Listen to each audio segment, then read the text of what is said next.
Hello friends, welcome to செல்வியின் சமையல். இன்றைக்கி நம்ம ஒரு முட்டை பிரியாணி செய்ய போகிறோம். இப்போ அதுக்கு ஒரு 5-6 முட்டையை நான் வேக போட்டிருக்கேன். அதுக்கப்புறம் பார்த்திங்கன்னா இந்த கிண்ணத்தால் சீரக சம்பா அரிசி ஒரு கப்பு எடுத்திருக்கேன். இதை நல்லா 5-6 தடவை கழுவிட்டு ஒரு 20 நிமிஷம் ஊற வச்சுக்குங்க. நெக்ஸ்ட்டு பார்த்திங்கன்னா முட்டையை தோல் எடுத்து வச்சுக்குங்க.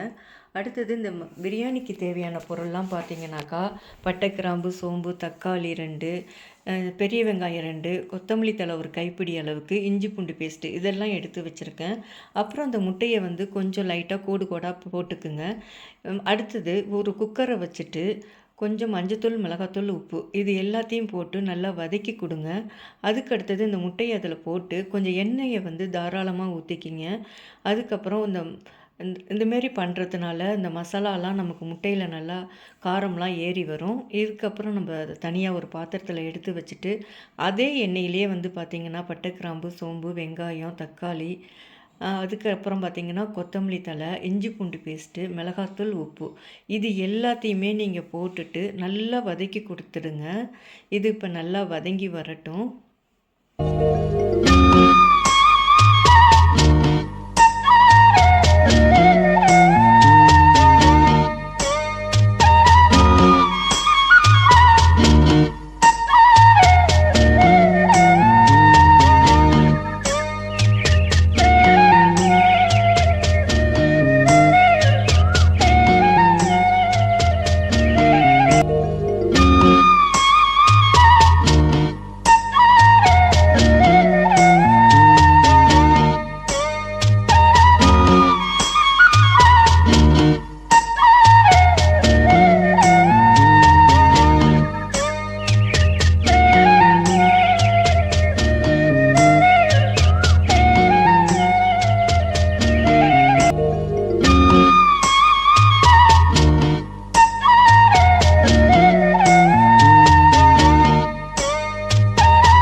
இப்போ எல்லாமே இப்போ நமக்கு நல்லா வதங்கி வந்துருச்சு.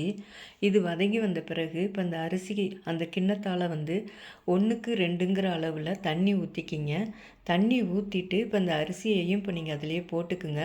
போட்டுட்டு குக்கரை அதுக்கப்புறம் நம்ம வறுத்து வச்சுருக்க அந்த முட்டையும் அதிலே போட்டுக்குங்க. ஒரு 10 நிமிஷம் சிம்மில் வச்சுட்டு ஒரு 2 விசில் விட்டு ஆஃப் பண்ணிவிடுங்க. இப்போ நமக்கு சூப்பரான முட்டை பிரியாணி நமக்கு ரெடி ஆகிடும். இந்த வீடியோ பிடிச்சிருந்ததுன்னா இதேமாரியே நீங்களும் செஞ்சு பாருங்கள். எனக்கு ஒரு லைக் கொடுங்க. என் சேனலை சப்ஸ்கிரைப் பண்ணிக்கோங்க.